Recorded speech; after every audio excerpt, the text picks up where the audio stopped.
आज के मुख्य समाचार। वोकेशनल टीचर का अनिश्चितकालीन धरना प्रदर्शन जारी। नाबालिग से होटल में दुष्कर्म। हिमाचल में मौसम रहेगा इस हफ्ते सामान्य। करमचंद भाटिया ने देवभूमि पार्टी के प्रदेश अध्यक्ष रोमित सिंह पर साधा निशाना। बीपीएल श्रेणी के लिए नए मापदंड तय। स्मार्ट सिटी के कार्यों में देरी पर महापौर सुरेंद्र चौहान का बयान। शिमला के कालीबाड़ी मंदिर में नवरात्रि के चौथे दिन भंडारे के लिए लगी लंबी कतारें। हिमाचल प्रदेश राज्य सहकारी बैंक ने वित्त वर्ष 2024-25 में कमाया 307 करोड़ का लाभ। शिमला आएंगे कई फिल्म स्टार। अब समाचार विस्तार से। शिमला के चौड़ा मैदान में वोकेशनल टीचर्स ने अनिश्चितकालीन धरना प्रदर्शन शुरू कर दिया है। यह प्रदर्शन शिक्षा मंत्री रोहित ठाकुर के बयान के बाद और भी उग्र हो चुका है, जिससे प्रदर्शनकारियों की नाराजगी और बढ़ चुकी है। धरने में बच्चों के साथ आई महिलाएं भी सक्रिय रूप से शामिल हो रही है, जिससे सरकार पर दबाव बढ़ता जा रहा है। वोकेशनल टीचर्स ने सरकार से मांग की है कि वे कंपनियों को शिक्षा प्रणाली से बाहर करे और उनकी जगह पर स्थायी शिक्षकों की नियुक्ति करे। प्रदर्शनकारियों का कहना है कि वर्तमान व्यवस्था से शिक्षा की गुणवत्ता पर भी असर पड़ रहा है और उनके अधिकारों की अनदेखी भी की जा रही है। धरना स्थल पर स्थिति तनावपूर्ण बनी हुई है और प्रदर्शनकारियों ने तब तक आंदोलन जारी रखने का संकल्प लिया है जब तक उनकी मांगे पूरी नहीं होती। जी मैम, हमारी रणनीति बिल्कुल साफ है। हम पहले से कह चुके हैं। हम पिछले नवंबर महीने भी यहाँ हड़ताल पर बैठे थे और हमने साफ तौर पर उस समय सरकार को कहा था कि यदि कंपनी रूपी जो ये बीमारी बीच में है, अगर आपने इसको बाहर नहीं किया तो हम जो है स्कूलों का बहिष्कार करेंगे। बच्चों के भविष्य की हमें चिंता है। अभी स्कूलों में एडमिशन्स चल रहे हैं और हमारे वोकेशनल में सबसे ज़्यादा एडमिशन हैं। ये भी मैं बता दूं, आपके चैनल के माध्यम से हम सरकार तक ये भी पहुँचाना चाहते हैं कि आप एक बार डेटा खंगालिए। स्कूल की ऑल ओवर एडमिशन्स में स्कूलों में कितने ऑप्शनल सब्जेक्ट चलते हैं मैडम।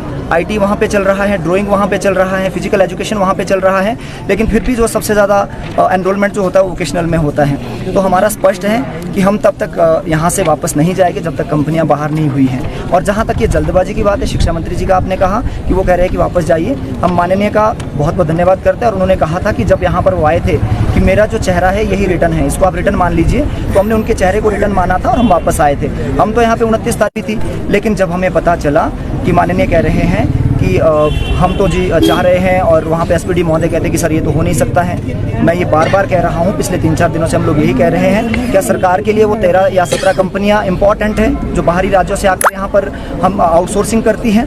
हम यहाँ के वोटर हैं, हम यहाँ के स्थायी निवासी हैं, हम यहाँ के बाशिंदे हैं। हम लोगों को अगर रोज़गार नहीं मिलेगा तो आप रोज़गार किसको देंगे? इस बयान से हम बिल्कुल नाखुश हैं और हमें इस तरीके की उम्मीद भी नहीं थी, क्योंकि इससे पूर्व जो हमारा 21 में एमओयू हुआ था मैम, इतनी क्या जल्दी होगी? कंपनी हमें 25 तारीख से जो एक्सटेंशन लेटर भेजना शुरू कर रही है, इतनी क्या जल्दी एमओयू करने की? पहले भी 1 जुलाई को हुआ है, 1 जुलाई 2021 को एमओयू हुआ है। सरकार सोच सकती थी, थोड़ा सा विचार कर सकती थी। हम यहाँ के बच्चे हैं, हम यहाँ के वोटर्स हैं, तो सरकार को थोड़ा सोचना चाहिए था। इतना जल्दबाजी में बयान, मैं तो कहूँगा शिक्षा मंत्री जी का जो बयान है इसकी हम भत्सना यहाँ से करते हैं, निंदा करते हैं। इस तरीके का बयान नहीं आना चाहिए था। अगर शिक्षक सड़कों पर है, कुछ तो हमारी मजबूरियाँ रही होगी। हमारी माताएं बहनें, आपने देखा होगा रात की कवरेज आप यहाँ से देते हैं, तो हमारी माताएं यहाँ सड़कों पर सोती हैं। ऐसा नहीं है कि यहाँ पर सब वेल एजुकेटेड हैं, और ऐसा भी हो सकता है कि कुछ बहुत अच्छे घरों से भी हो जिनको जरूरत भी ना हो, लेकिन आत्मसम्मान की लड़ाई है। कल भी हमने कहा ये आत्मसम्मान की लड़ाई है। जब हम स्कूलों में जाते हैं तो हमारे साथ एक, जैसे आप कह लीजिए ना, जातिवाद है, आप कह लीजिए, है ना, एक डिवाइडेशन वाला काम हमें वहाँ लगता है। ये एसएमसी है जी, ये आउटसोर्सिंग है, ये टीजीटी है, पीजीटीज है। इस तरीके का जो शिक्षा विभाग के अंदर भेदभाव है, ये इसकी हम कड़े शब्दों में निंदा करते हैं और हम चाहते हैं कि इसको तुरंत जो है सरकार इसके विषय में कुछ सोचे, ताकि हम घरों पर जा सके और बच्चों की पढ़ाई को हम सकारात्मक रूप से चला सकें। हम नहीं जाएंगे, ये बात स्पष्ट आप लिख लीजिए आज कोरे कागज़ पर। आज हम यहाँ से बिल्कुल भी जाने वाले नहीं हैं। अभी तो हमारे जो है लगभग 1000-1200 साथी पहुँचे हैं। मैंने कल भी कहा था, हमारे 2100 परिवार यहाँ हो गए। ज़रूरत पड़ी तो हमें स्कूलों से फ़ोन आ रहे हैं, और वो जो पेरेंट्स जिनके बच्चों की पढ़ाई बाधित हो रही हैं वो लोग भी सड़कों पर आएंगे। हम नहीं चाहते। हिमाचल प्रदेश एक शांतिप्रिय प्रदेश है। ये किसी प्रकार की अराजकता यहाँ पर फैले, इस तरीके का नहीं होना चाहिए। तो मेरी हाथ जोड़कर विनती आपके माध्यम से कहना चाहता हूँ कि सरकार जल्दी से जल्दी सख्त कदम उठाए, क्योंकि हम यहाँ के बच्चे हैं, हमारे बारे में सोचना चाहिए और सब वेल एजुकेटेड हैं। हिमाचल प्रदेश की राजधानी शिमला में एक नाबालिग लड़की के साथ दुष्कर्म करने का मामला इन दिनों संज्ञान में आया है। पीड़िता की मां ने न्यू शिमला थाना में शिकायत भी दर्ज करवा ली है कि नितिन 26 वर्षीय निवासी कंडाघाट जिला सोलन उनकी बेटी 14 वर्षीय बेटी को बहला फुसला कर एक होटल में ले गया, जहां बिना उसकी सहमति के उसके साथ शारीरिक संबंध भी उसके द्वारा बनाए गए। पुलिस के द्वारा बताया गया कि मामले की गहनता से जांच की जा रही है। शिकायत के आधार पर न्यू शिमला पुलिस ने तत्काल कार्यवाही करते हुए भारतीय न्याय संहिता BNS की धारा 64 और 65(1)(b) बलात्कार और पोक्सो एक्ट की धारा 4 के तहत मामला भी दर्ज कर लिया है। पुलिस ने मामले की गंभीरता को देखते हुए तुरंत जांच शुरू कर दी और आरोपी नितिन को गिरफ्तार भी कर लिया गया है। DSP CT विक्रम ने बताया कि आरोपी को हिरासत में ले लिया गया है और कोर्ट में पेश भी किया जाएगा। हिमाचल प्रदेश के मौसम विभाग के निदेशक संदीप शर्मा ने आज मौसम के बारे में जानकारी दी। उन्होंने जानकारी देते हुए बताया कि आज राज्य का सबसे गर्म इलाका ऊना है। यहां तापमान ने सामान्य स्तर को पार कर लिया है, जिससे गर्मी का असर महसूस किया जा रहा है। संदीप शर्मा ने यह भी कहा कि इस सप्ताह हिमाचल प्रदेश के अधिकांश क्षेत्रों में मौसम सामान्य रहेगा। हालांकि कुछ स्थानों पर हल्की बारिश और बादल छाए रहने की संभावना भी बताई गई है।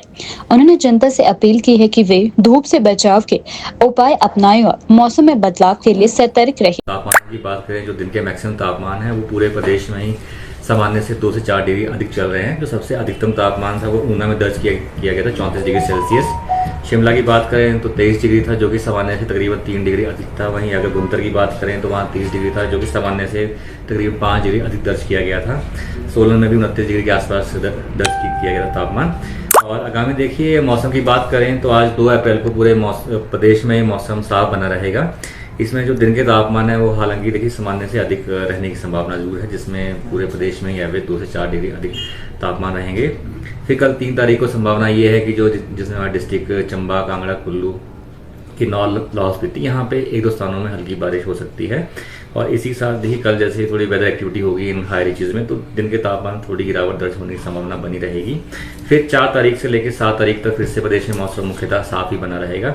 इसमें अगर तापमानों की बात करें तो देखिए 5 तारीख से संभावना ये है कि जो दिन के तापमान है वो पूरे प्रदेश में ही ग्रेजुअली राइज करेंगे। और फिर 8 तारीख से थोड़ी मौसम में कमी जरूर आएगी, और जिसके चलते 8 और 9 तारीख को संभावना है कि प्रदेश में जो डिस्ट्रिक्ट हैं जिसमें हाई रीचेज की चंबा है, लाहौल स्पीति है और कुल्लू, कांगड़ा, मंडी, यहाँ पे बारिश हो सकती है 8 तारीख से प्रदेश में। देखिए हाँ, जो हम अभी डिपार्टमेंट का जो आउटलुक आया है जिसमें स्पेशली अप्रैल, मई, जून की बात करें पहले कंबाइंड, तो संभावना ये है कि जिसमें जो दिन के तापमान पूरे प्रदेश में ही एवरेज देखिए सामान्य से अधिक रहने की संभावना है। जो हमारा हॉट सीजन रहता है इसमें अप्रैल, मई, जून काउंट करते हैं। और अगर हम पास में देखें जैसे पिछले वर्ष में देखें तो जो हमारा मई और जून में, तो इसमें हमारे कुछ एक क्षेत्र जिसमें ऊना है, आपका बिलासपुर है, फिर भुंतर एरिया, कुल्लू, तो यहाँ पे हीट वेव भी दर्ज की गई थी। तो संभावना भी यही है कि जो आपकी जो तापमान है अप्रैल महीने में भी सामान्य से अधिक रहेंगे। संत रविदास धर्म सभा के प्रदेश अध्यक्ष करमचंद भाटिया ने देवभूमि पार्टी के प्रदेश अध्यक्ष रोमित सिंह पर गंभीर आरोप लगाए हैं। भाटिया ने कहा कि रोमित सिंह के नेतृत्व में प्रदेश में जातिवाद फैलाया जा रहा है, जो समाज की एकता और अखंडता के लिए खतरा है। भाटिया ने मीडिया से बातचीत करते हुए कहा, हमारे समाज में संत रविदास जी के सिद्धांतों के अनुसार सभी जातियों और समुदायों के बीच समानता और भाईचारे की भावना होनी चाहिए, लेकिन कुछ राजनीतिक नेता अपनी स्वार्थ सिद्धि के लिए जातिवाद का सहारा ले रही है। भाटिया ने रोमित सिंह को चेतावनी दी है कि वे अपने कार्यों में बदलाव लाए। मेरा नाम करमचंद भाटिया है। मैं संत श्री रविदास धर्म सभा हिमाचल प्रदेश का प्रदेश अध्यक्ष हूँ। आज जो आपने विषय किया है इंटरकास्ट मैरिज को लेकर, हिमाचल प्रदेश की माननीय मुख्यमंत्री सुखविंदर सिंह सुक्खू सरकार के द्वारा हाल ही में विधानसभा सत्र के दौरान, जो 2024 में विधानसभा सत्र हुआ है, इसमें इंटरकास्ट मैरिज को लेकर उनके द्वारा जो 50,000 रुपया जो एक प्रोत्साहन राशि होती थी उसको बढ़ाकर जो उन्होंने 2 लाख रुपया किया है। वो इसलिए किया है कि सरकार का सराहनीय फैसला है। वो इसलिए किया है कि देश में, हमारे हिमाचल प्रदेश में जात पात, छुआछूत, अस्पृश्यता, भेदभाव, रूढ़वादी सिस्टम के चलते जो आज की युवा पीढ़ी है, आज की जो युवा पीढ़ी है वो ये जात पात नहीं मानती है इतना, लेकिन जो हिमाचल प्रदेश में रूढ़वादी सिस्टम है इसको और जात पात छुआछूत को ख़त्म करने के लिए हिमाचल सरकार के द्वारा इंटरकास्ट मैरिज बढ़ाने को लेकर जो है ये, ताकि ये समाज में जो है जो भ्रांतियाँ हैं और ये जो हमारे अस्पृश्यता भेदभाव की जो मन में जो विचार हैं ये कम हो। तो इसको लेकर सरकार ने जो 2 लाख रुपये राशि की है। लेकिन जो सराहनीय कदम है हिमाचल सरकार का, लेकिन हिमाचल प्रदेश में एक देवभूमि क्षत्रिय पार्टी है या देवभूमि जो एक पार्टी है जिसके अध्यक्ष जो है रूमित सिंह ठाकुर है, जिन्होंने पूर्व जयराम भाजपा सरकार में भी देश में प्रदेश में जातिवाद को, हिमाचल में जातिवाद पैदा करने का प्रयास किया गया था। लेकिन वर्तमान में भी देवभूमि पार्टी के प्रदेश अध्यक्ष रूमित सिंह ठाकुर और उनके जो पदाधिकारी है उनके द्वारा जो है विशेषकर सरकार ने बढ़ाया 2 लाख रुपए, उसमें ना तो किसी अनुसूचित जाति समाज के व्यक्ति ने मांग की है, ना तो हिमाचल सामान्य वर्ग के लोगों ने मांग की है। सरकार का अपना निर्णय था और पार्टी का अपना निर्णय था। लेकिन हमें आपत्ति इस बात की है कि देवभूमि पार्टी के प्रदेश अध्यक्ष रूमित सिंह ठाकुर जो एक मानसिक रूप में मुझे कमजोर लगते हैं, उन्होंने सिर्फ केवल अनुसूचित जाति समाज को टारगेट किया है। उनको अपमानित किया जा रहा है प्रदेश में, उनको बदनाम किया जा रहा है कि अनुसूचित जाति समाज के लोग शादियां करेंगे या हमारी बेटियां वहां जाएंगी या उनकी बेटियां जो सामान्य वर्गों में आएंगी या एक दूसरे वर्गों में जाएगी, तो ये पैसा अनुसूचित जाति समाज के खाने के लिए है। ये बिल्कुल गलत है। ये पैसा जो है लड़की को मिलेगा, और चाहे वो सामान्य वर्ग की हो चाहे अनुसूचित जाति वर्ग की हो। लेकिन इस तरह का जो प्रदेश में जातिवाद जो फैलाया जा रहा है, और हाल ही में जो देवभूमि क्षत्रिय संगठन के कुछ पदाधिकारी है, उन्होंने हिमाचल प्रदेश के मुख्यमंत्री का अपमान करते हुए उनको सोशल मीडिया पर लिखा है कि जो अपनी बेटी की शादियां जो है अनुसूचित जाति समाज में करने के लिए शुरुआत करें। इस तरीके की जो किसी की बहू बेटी के ऊपर जो टिप्पणी करना किसी भी तरह से निंदनीय है, और इससे जो पूरे प्रदेश में जो है अनुसूचित जाति समाज का जो देवभूमि क्षत्रिय पार्टी के खिलाफ जो है आक्रोश भड़क उठा है। और हिमाचल प्रदेश सरकार को और माननीय मुख्यमंत्री जी से भी हम आग्रह करते हैं कि ऐसे संगठनों के खिलाफ जो है सख्त कार्रवाई की जाए, ऐसे लोगों के खिलाफ जो है पदाधिकारियों के खिलाफ कार्रवाई की जाए। ये आदमी के जो है इंटरकास्ट मैरिज हो चाहे कैसी भी हो, या अपने लवर की हो या अपने प्रेम प्यार सहयोग के मामले होते हैं, किसका किससे रिश्ता जुड़ना है किससे नहीं जुड़ना है, ये देवभूमि क्षत्रिय संगठन के पार्टी के लोगों ने तय नहीं करना है। हाल ही में एक ब्राह्मण समाज की लड़की जो है सिरमौर में जो राजगढ़ में हुआ, वहाँ जो उन्होंने ऐसी व्यक्ति से मैरिज की है, कानूनी मैरिज की है, लेकिन जिस तरह से रूमित सिंह ठाकुर वहाँ थाने में जाकर पुलिस वालों को धमका रहे हैं, पुलिस वालों को कानून सिखा रहे हैं, ये गलत है। जबकि सर्वोच्च न्यायालय के द्वारा, उच्च न्यायालय के द्वारा प्रावधान है कि कोई इंटरकास्ट मैरिज करता है या मैरिज करता है, उनकी सुरक्षा प्रदान करना पुलिस का काम है। तो इसलिए पुलिस वालों को धमकाना जो है, इसको लेकर हिमाचल प्रदेश के डीजीपी जो है अतुल वर्मा जो है वो भी इसको सख्त कार्रवाई करे। और मैं आपके चैनलों के माध्यम से रूमित सिंह ठाकुर को भी चेतावनी देता हूं कि वो अपनी बयानबाजियों पर और हिमाचल प्रदेश में जात पात छुआछूत अस्पृश्यता को बढ़ावा देने के लिए अपनी जुबान पर लगाम लगाए, नहीं तो उनको प्रदेश में किसी भी कोने में घुसने नहीं दिया जाएगा। हिमाचल प्रदेश में महात्मा गांधी राष्ट्रीय ग्रामीण रोजगार गारंटी अधिनियम मनरेगा के तहत काम करने वाले मजदूरों के लिए एक बड़ी खुशखबरी है। अब 100 दिन तक मनरेगा के तहत काम करने वाले मजदूर भी गरीबी रेखा बीपीएल श्रेणी में शामिल किए जाएंगे। पंचायती राज विभाग ने इसके लिए नए मापदंड भी तय कर लिए हैं, जिससे राज्य के लाखों मजदूरों को लाभ मिलेगा। प्रदेश में वर्तमान में कुल 1,07,907 मजदूरों ने 100 दिन मनरेगा के तहत मजदूरी की है। इनमें बिलासपुर में 2,965, चंबा में 28,502, हमीरपुर में 2,851, कांगड़ा में 8,678, किन्नौर में 1,147, कुल्लू में 11,170, लाहौल स्पीति में 76 और मंडी में 30,284, शिमला में 9,933, सिरमौर में 6,605, सोलन में 2,350 और ऊना में 3,347 मजदूर शामिल है। हिमाचल प्रदेश में अब तक 15,14,909 जॉब कार्ड जारी किए जा चुके हैं, जिसके तहत 7,14,728 घरों को रोजगार प्रदान किया गया है। इनमें से 6,04,410 महिलाएं भी प्रमुख रूप से रोजगार प्राप्त कर रही है। डीआरडीए के कार्यकारी परियोजना अधिकारी केएल वर्मा ने कहा कि पंचायती राज विभाग ने बीपीएल में शामिल होने वाले मापदंड तय कर लिए हैं और अब 1 अप्रैल से 100 दिन तक मनरेगा में काम करने वाले मजदूर बीपीएल श्रेणी में शामिल होने के लिए आवेदन कर सकते हैं। अब देखना यह है कि इन मापदंडों का लाभ मनरेगा मजदूरों को कैसे मिलता है और क्या यह योजना उनकी आर्थिक स्थिति में सुधार लाने में सफल रहती है या नहीं। शिमला स्मार्ट सिटी परियोजना के कार्यों में देरी को लेकर महापौर सुरेंद्र चौहान ने आज मीडिया से बातचीत की। सुरेंद्र चौहान ने मीडिया से बातचीत करते हुए कहा कि इस परियोजना का कार्य अपेक्षित गति से नहीं हो पा रहा है। उन्होंने बताया कि इसके पीछे कई कारण हैं। महापौर ने कहा कि कभी रेट में वृद्धि हो जाती है जिससे कार्य की गति पर असर पड़ता है। इसके अलावा ठेकेदारों से कार्य समय पर पूरा नहीं हो पाता है जिससे परियोजना में देरी हो रही है। उन्होंने यह भी कहा कि देरी के पीछे और भी कई कारण हैं जिन पर काम किया जा रहा है। महापौर ने नागरिकों से अपेक्षा जताई है कि वे समझे स्मार्ट सिटी परियोजना में हो रही देरी किसी एक कारण से नहीं बल्कि कई कारणों के कारण हो रही है। उन्होंने यह भी आश्वासन दिया है कि अधिकारियों और ठेकेदारों के साथ मिलकर कार्य की गति को तेज किया जाएगा।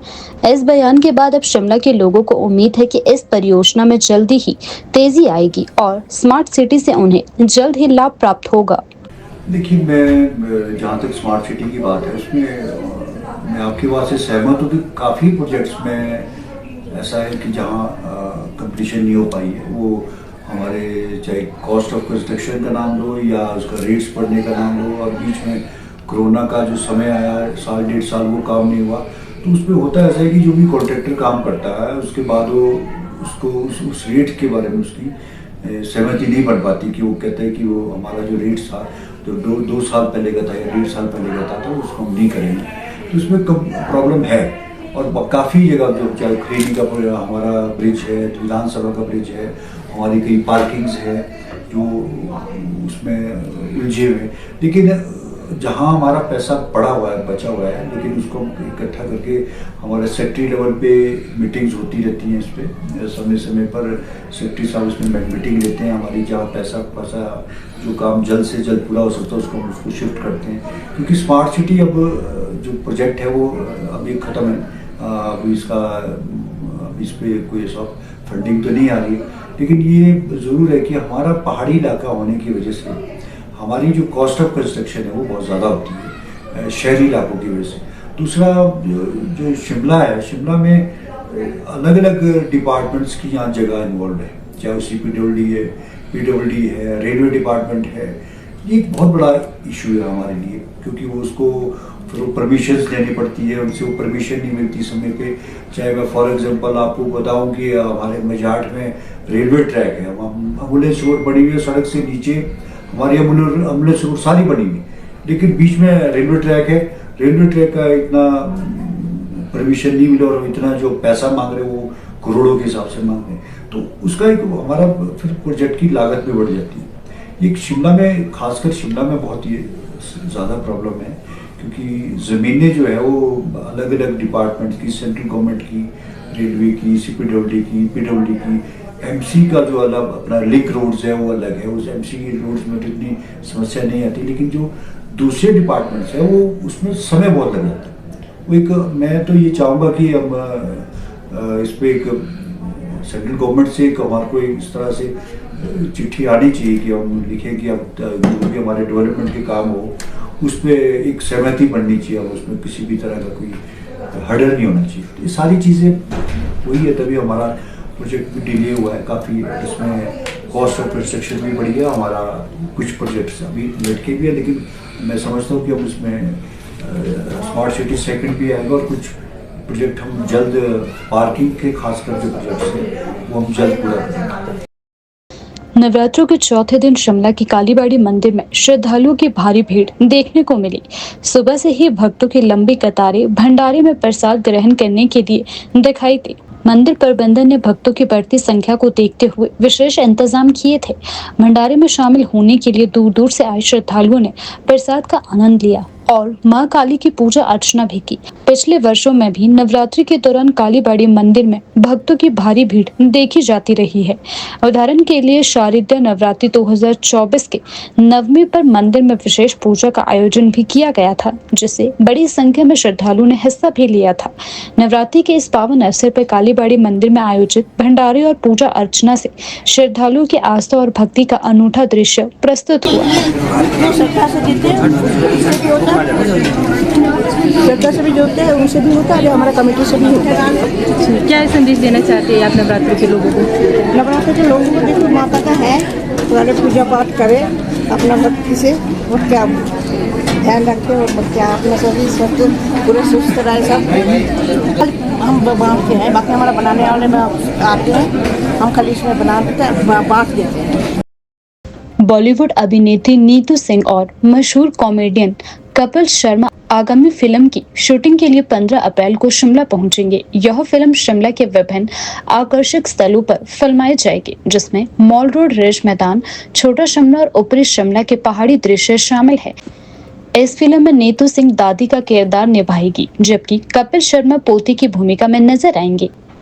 यह दोनों कलाकारों का पहली बार एक साथ स्क्रीन साझा करना होगा, जिससे दर्शकों में विशेष उत्साह है। फिल्म का निर्देशन शिमला के निवासी आशीष आर मोहन करेंगे, जो संजौली के कयारकोटी क्षेत्र से ताल्लुक रखते हैं। निर्माता दीपक भागड़ा के अनुसार फिल्म की शूटिंग मुख्य रूप से शिमला में होगी, जबकि कुछ दृश्य चंडीगढ़, दिल्ली और मुंबई में भी फिल्माए जाएंगे। इसके अलावा मॉल रोड, रिज मैदान और छोटा शिमला सहित शहर के अन्य इलाकों में शूटिंग होगी। बॉलीवुड के दोनों बड़े सितारे नई फिल्म में पहली बार एक साथ नजर आएंगे। इसमें अभिनेता ऋषि कुमार की पत्नी अभिनेत्री नीतू सिंह दादी का किरदार निभाने जा रही है और कॉमेडियन कपिल शर्मा पोते के किरदार में नजर आएंगे। प्रदेश राज्य सहकारी बैंक ने 31 मार्च 2025 को समाप्त वित्त वर्ष 2024-25 में 307 करोड़ का सकल लाभ अर्जित किया। बैंक के अध्यक्ष श्री देवेंद्र श्याम ने वित्तीय प्रदर्शन पर खुशी जाहिर करते हुए बताया कि बैंक का कुल व्यवसाय 27,431.42 करोड़ तक पहुंच गया है। प्रबंध निदेशक श्री श्रवण मांटा ने इस सफलता का श्रेय बैंक कर्मचारियों और ग्राहकों को देते हुए बताया कि बैंक ने महिलाओं, किसानों और युवाओं के लिए विशेष ऋण योजनाओं के तहत बड़ी संख्या में लाभार्थियों को ऋण वितरित किए हैं। 16,334 करोड़ हो, इसमें लगभग 1100 करोड़ का इजाफा हुआ। लोन्स पिछले साल हमारे जो 10,363 करोड़ के थे, इस बार 11,097 करोड़ रुपया हो चुका है, इसमें भी 900 करोड़ से ज़्यादा मुनाफा है। जो पिछले साल 141 करोड़ था, इस बार 175 करोड़ रुपया पार कर गया है। लगभग 34 करोड़ का एक इजाफा इसमें भी हुआ है। ग्रॉस एनपीए जो पिछले साल 3.91% था, इस बारी घट के 3.66% हो चुका है। और नेट एनपीए जो पिछले वित्त वर्ष में 0.26% प्रोविजनिंग रह गई है, और अगले साल आपको हमें ये बताने में बड़ी खुशी होगी कि नेट हमारा ग्रॉस एनपीए लगभग 2 से 2.5% के बीच रह जाएगा, जबकि नेट एनपीए बैंक का 0% हो जाएगा। और एक इंपॉर्टेंट आपको इंफॉर्मेशन पास ऑन करनी है। सशक्त महिला ऋण योजना जो हमने पिछले वर्ष की शुरुआत की थी, 39,812 केसेस हमने कर लिए, जिसमें जो ऋण अदायगी की गई है वो लगभग 99.59 करोड़ रुपीस, मतलब 100 करोड़ का आंकड़ा मुझे लगता है कल या परसों पूरा हो जाएगा। 31 मार्च तक हमारा 99.59 करोड़ रुपीस हमने ऋण वितरित किया है, बगैर किसी कोलेटरल के महिलाओं को, जो पूरे हिंदुस्तान में तो है ही है, विश्व में एक ऐसी योजना है। और अभी हाल में ही मेरे 2 महीने हो गए, 2 महीने पहले ये हमारे जो माननीय केंद्रीय सहकारी मंत्री है, उन्होंने भी व्हाट्सएप हमारी सराहना की है कि भाई ये बहुत अच्छी योजना है और हमें इसे देश के दूसरे हिस्से में भी, दूसरे कोऑपरेटिव में भी लागू करेंगे। और एक हमने आपको जैसे याद होगा पिछले 6-8 महीने पहले ही माननीय मुख्यमंत्री जी को हम यहाँ लाए थे, एक स्कीम हमने शुरू की थी, सपनों का संचय। और सपनों के संचय में भी हमने जो स्कूल के बच्चों के लिए और जिस स्कीम के तहत जो है हम बच्चे डिपॉजिट करते हैं, स्कूल में अपने खाता खोलते हैं, उसमें डिपॉजिट करते हैं अमाउंट, और उनके जन्मदिन पर उसको एफडी के रूप में बनाते हैं हम।